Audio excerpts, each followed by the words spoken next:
Là, comme dans l'histoire, apparaît le rover lunaire de la mission Apollo 17, la dernière mission.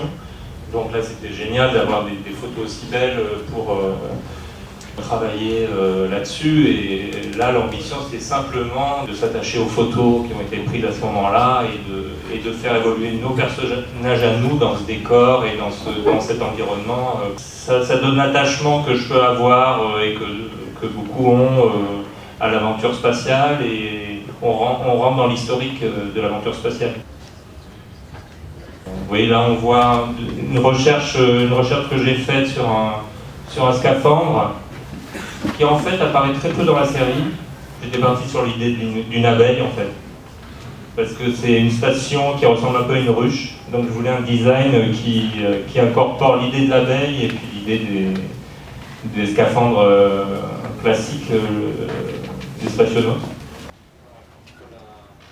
Alors là, on voit une page de l'artbook de Elysium, et je trouve qu'il a un talent sur le design, ce réalisateur-là, pour lui conférer un aspect industriel.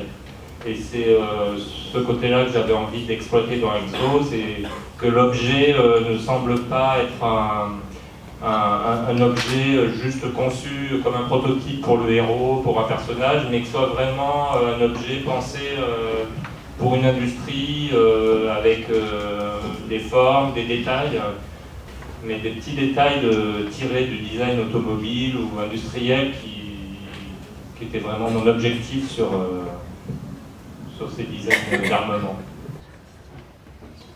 J'ai regardé du côté de l'univers sous-marin, du corail par exemple, qui offre des formes formidables, dont je me suis inspiré pour la technologie. Donc là, il y avait tout un foisonnement de formes qui ne sont pas si courantes que ça dans notre imaginaire, c'est encore des mondes peu connus.